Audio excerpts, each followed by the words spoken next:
Introducing Greer Webb, the humble giant, a true juggernaut for justice and an unwavering warrior for what's right. In the pursuit of systematic change, Greer stands firm, challenging any obstacle in the way. With the profound belief that diversity is our strength, Greer advocates for collaboration as the key to success. Join us in celebrating a visionary committed to making a lasting impact on the journey towards a more just and inclusive world as he joins the Bro Code team as the new host of his own show, Blurred Lines, a new exciting TV show on the Bro Code TV Productions platform. Get ready.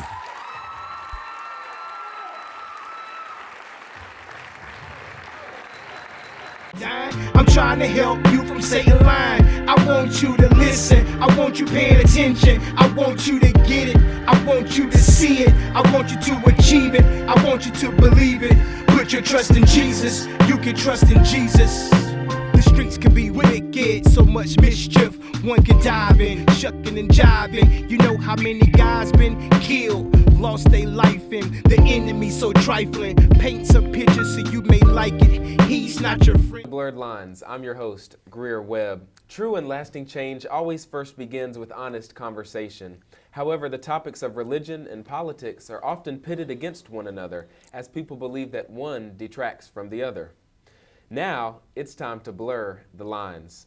On this show, we bring together leaders passionate about making a difference in both public faith and public policy. And today, I am privileged and grateful to have with me one of those leaders, and I believe a true living legend. He is an educator by trade, as well as a pastor, and holds a bachelor's degree in education and a master's degree from North Carolina Central University. He grew up in Durham, North Carolina, and is currently the founder of Sidekicks Academy here in Durham, North Carolina. He is Reverend Freddie McNeil, and I'm so glad to have him on the show with me today. Thank you for joining me today, sir. Glad to be here. Thank you. I'm so excited for our conversation and to close out Blurred Lines. This is the final episode, episode number 8 with you. I feel honored. Thank you. Thank you for being here and for saying yes. If it's okay with you, I want to talk a little bit more about your background first in this little segment I call Beyond the Bio. So I have 2 specific questions for you that will help our audience get to know you a little bit better. The first question is just this. What is one thing that you're most proud of in your life that may not be in all of your public biographies or on your LinkedIn? Something you're proud of that people may not know about you? My family. Okay. My son and my daughter, they're amazing kids. Mm-hmm. My son graduated from Carolina about 2 years ago. My daughter just recently graduated. And on her way to North Carolina Central University, Awesome. where I also graduated from. Right. And I'm just honored that they're trying to follow the same path as their daddy, you know, and my wife too. I just love my family. That's awesome. Out of everything I can say about anything, family is important. So important when everybody else looks away from you or looks down on you. Your family will always be there. Mm-hmm. So that's when I'm passionate about my family. That's awesome. Okay, here's my second question. We talked about this before. You know, I like music. I do a little bit of singing here and there. And you're good. Thank you. But what is your favorite type of music? Maybe your favorite genre or artist or song, or what do you like about music? My music, I love some rap. Okay. I'm old school, Cool Mo D, you know. MC Light. Okay. Queen Latifah. I love those different artists. And I also love Jeffrey Osborne and a lot of gospel. Fred Hammond, Shirley Caesar. I love them all. That's awesome. Just the messages, the music Right. that they put out.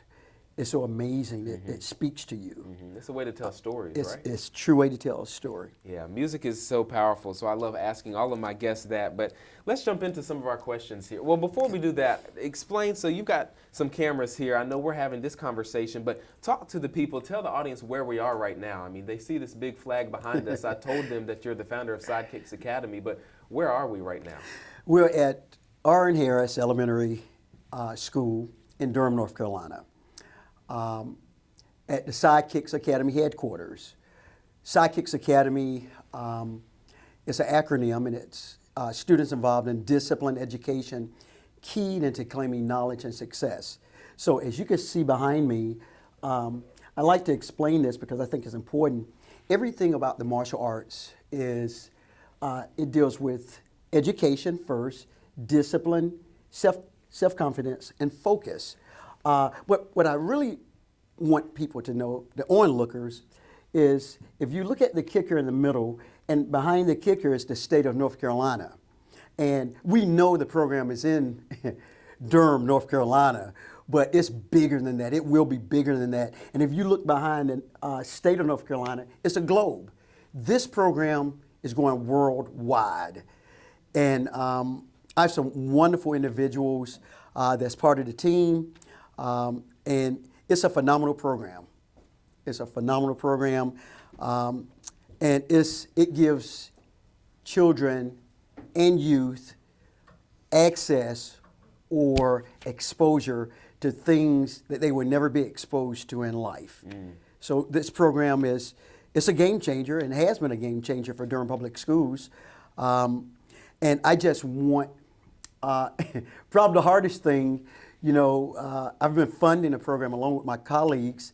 We've been funding the program for about 3 years. And I'm just looking for somebody to say, hey, this program is needed in the school system. It has made a tremendous difference in the lives of children.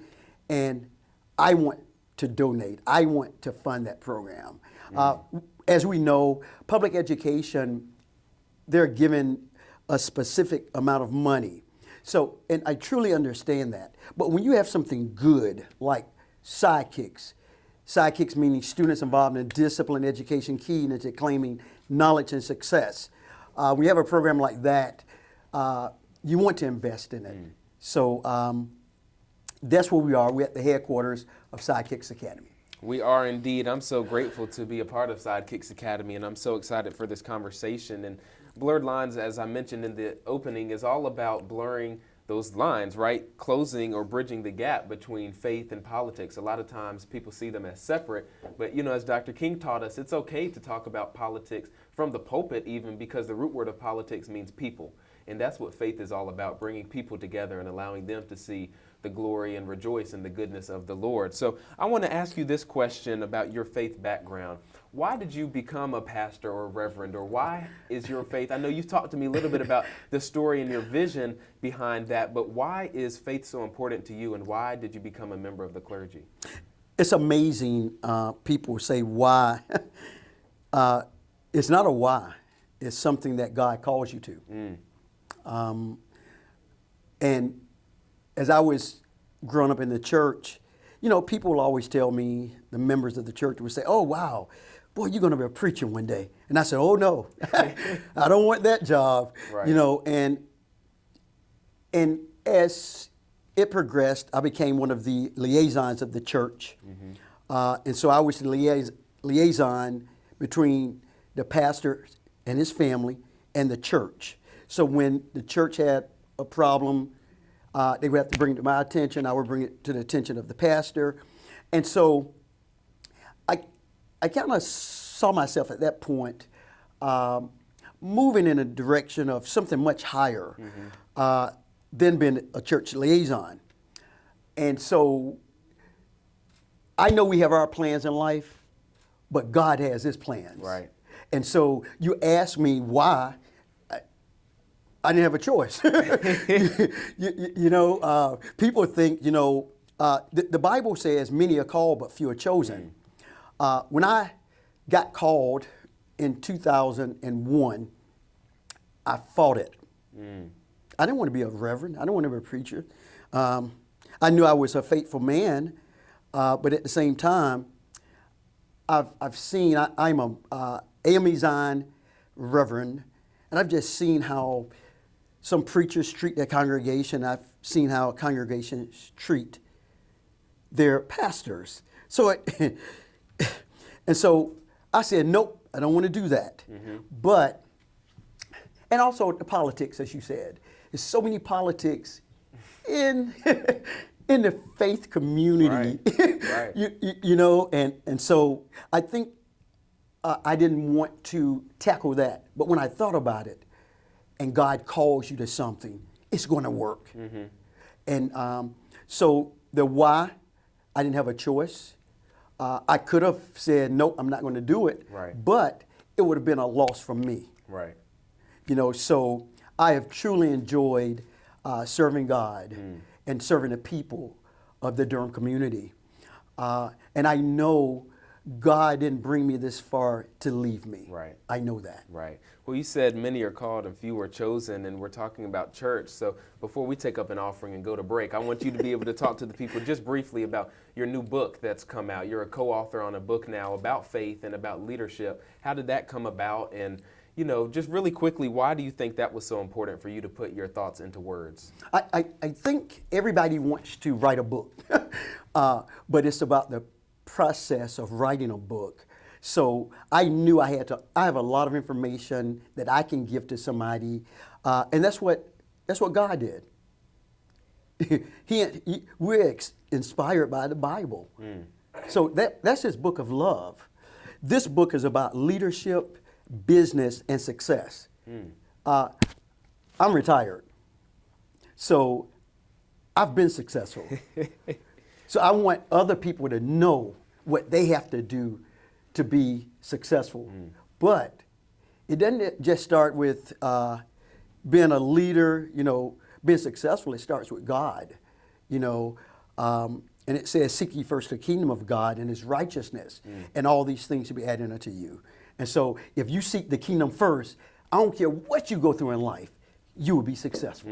That's awesome. But as I mentioned, and as you know, it's time for us to take up an offering here on the Bro Code and go to a quick commercial break. But we'll be right back for this riveting conversation with one of my close mentors, Reverend Freddie McNeil. I'm Greer Webb, and you're watching Blurred Lines. A little bit over a year, YM4C has been a saving grace for me and my son.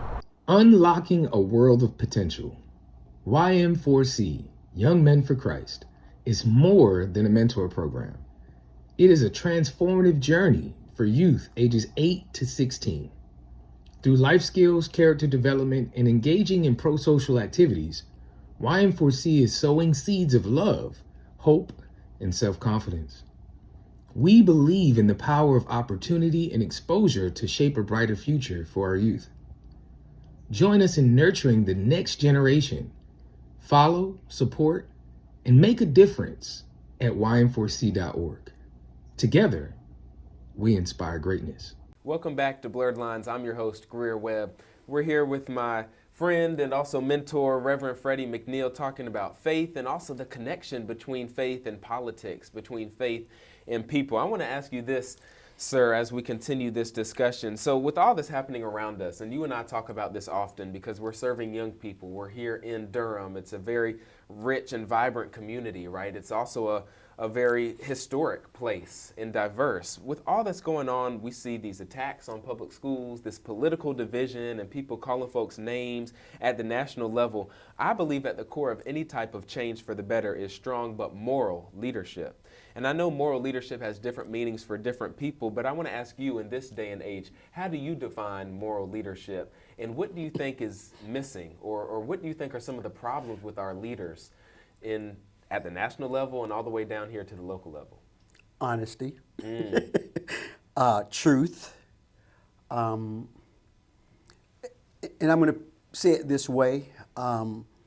Anytime an official is elected, they say the right things that people want to hear, but they do something totally different once they receive or hold that office. So they're not honest anymore. And that's why people in the community, they're so, I guess, disgruntled, if that's a word I can use. Disenchanted with the leaders. You know, they say one thing, but they do something totally different.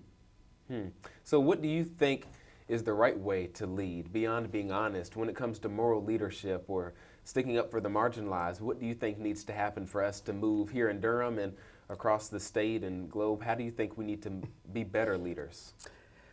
Honesty, number one. Number two, communicate with your people. Communicate with your people. And three, be who you say you are. You know, and what I mean by that, don't portray yourself one way to get votes.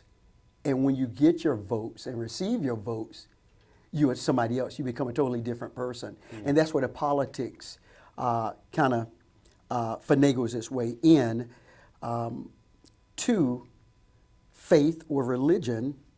And that's why things are so separated now and divided, because people are not honest anymore. Right, right. And I wonder, when you talk about division, do you think we're really that divided, or do you think people are just, because I've always asked myself this question, do you think this nation or this even local community is actually divided, or do you think it's more of a miscommunication, or people just don't sit down and have these types of conversations? Love it. You're right.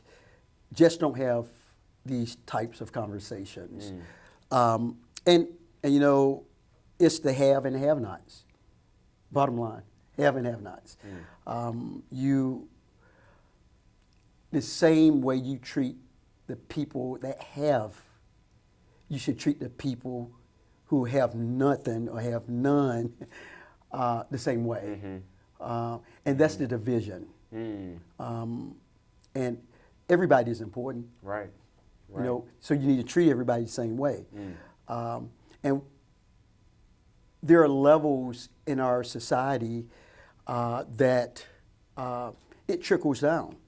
But you got the people who have a lot, you got the in-between people that want to have that, and they can, and then you have the people with nothing. They live, you know, all of us live day to day, but some people live without the means to get, you know, to have nothing and to feed themselves and clothe themselves. And then we wonder about the violence.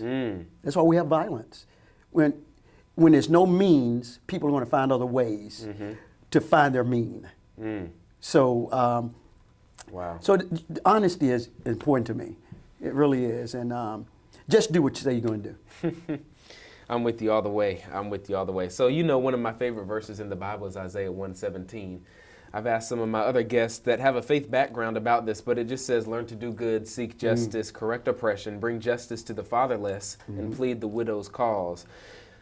What stands out to you from that verse, and where do you think the Bible serves as a guide for what we're supposed to do when it comes to leadership and justice? Well, you said it. It's justice. Fair and equal treatment for all. When Jesus walked the earth, he treated everybody the same way. They didn't treat him the same way, but he treated everybody the same way. It wasn't the rich people, the poor people. It was everybody.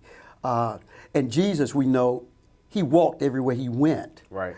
And by walking, he had an opportunity to talk to his disciples, who really saw everything he could do, but they still didn't believe in him. And some of us are the same way when it comes to our faith. Right. We've seen things, we've been through things, and we thank God, but the bottom line is, you know, we still missing that faith piece. Because we're people of, you got to be concrete, you got to see something, but it's really abstract. You know, so, and so we're breathing, but you can't see it. Right, right. You know, so that's how faith is. Faith is the substance of things hoped for, but the evidence of things not seen. So, you know, I know it's a God, you know, and everybody is probably not on the same level as me, but I know it's a God and how good God has been to me. Right. And the only thing God wants us to do, and it says, I always tell people say it's 10 commandments. No, it's 11 commandments. It's 10 in the Old Testament and 1 in the New. The 1 in the New you find in Matthews when they were sitting around the table, and Jesus says to his disciples, I have this new commandment that I want to give to you tonight. And everybody looked at him like, I wonder what this is. And then he says, to love one another. Justice. Goes back to your question, justice. Love one another. Treat each other the same way. You know, but that's hard for us to do. And God knew that from the beginning of the Bible. Right. That's why we have two portions of the Bible. We have the Old Testament and we have the New Testament. Redemption. Redemption.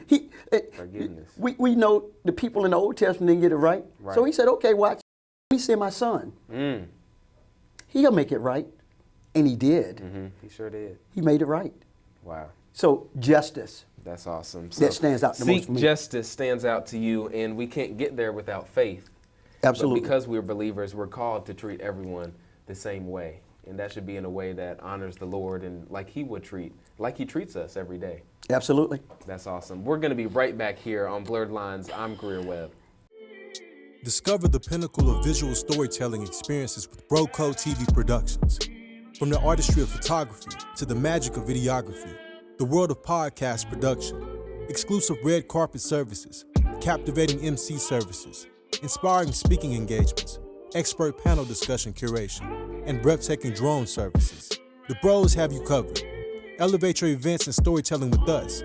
Contact BroCo TV Productions now at 919-714-9905 and be a part of our incredible journey at www.brocotvproductions.com. We're here to make any room better.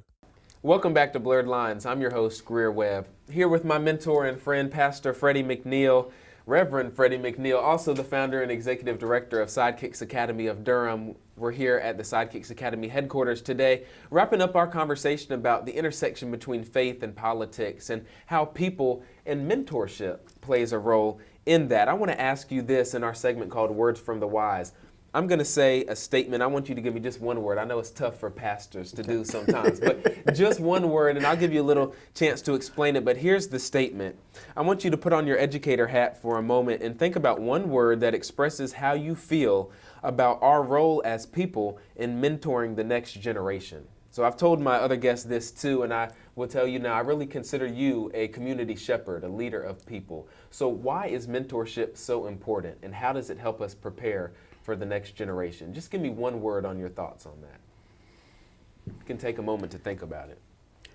Exposure. Exposure. Okay. Why? Access. Access. A lot of our youth don't have the opportunity to see positive images. And I always use this as a difference between a positive image and a role model. You know, role model, Michael Jordan. Yep. You know, we know he's on TV, but I can't pick up the phone to call him. Right. But a person like myself or you, they can call us. So it's somebody that they get the opportunity to see and greet and meet every day. Positive image. Positive image. Exposure. Exposure. Plus positive images. There you have it, folks. Words from the wise, Reverend Freddie McNeil. We'll be right back here on Blurred Lines. I'm Greer Webb.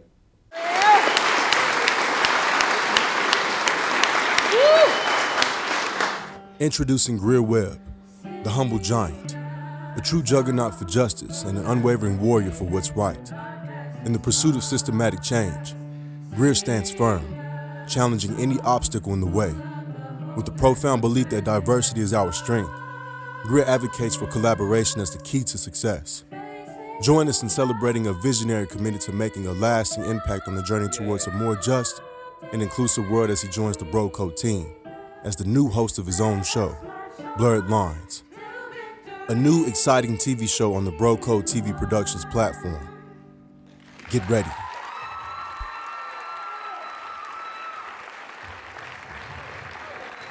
Welcome back to Blurred Lines. I'm Greer Webb. Exposure. That was the word from the wise Reverend Freddie McNeil today, and now I want to present you with this certificate of gratitude for coming on the show, and you can see it's got your word exposure on Awesome. there. So Awesome. Thank you, sir. there you go, sir. Thank you for joining us. Thank you. I appreciate it. Thank you. We'll be right back. Welcome back to Blurred Lines. I'm Greer Webb. We're here with Freddie McNeil, Reverend Freddie McNeil, founder and executive director of Sidekicks Academy. We're here at R.N. Harris Elementary. I want you to now join me in our last segment called Food for Thought. So this is your opportunity to talk directly to the people for about 60 seconds about this. What is the connection between faith and politics? We've had our appetizers, we've had our main course, and even some refills with the commercial breaks.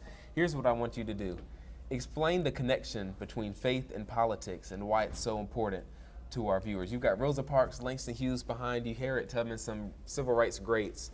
Justice, faith, politics, on you.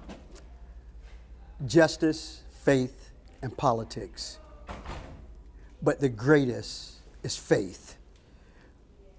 I think faith is the substance of things hoped for, but the evidence of things not seen. If we have faith first, everything else is aligned. Believe in yourselves, trust God, and everything else will happen. And seek the kingdom first and his righteousness, and all these things should be added to you. So it tells me if you seek the kingdom first, everything else will be added unto you. God bless you.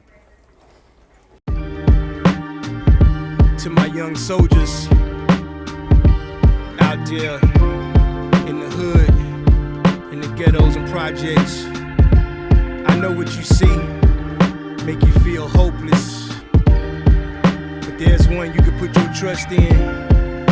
Just gotta believe it. Yo, I'm gifted with the tasking to utilize my rapping to help adolescents evade the daily trappings of the evil one. Everyone knows him by Satan, Lucifer, of course their brother lies. So my mission is to help you to be wise, to rely on God, no matter how odd. Don't let the enemy rob you of your peace. Jesus Christ is so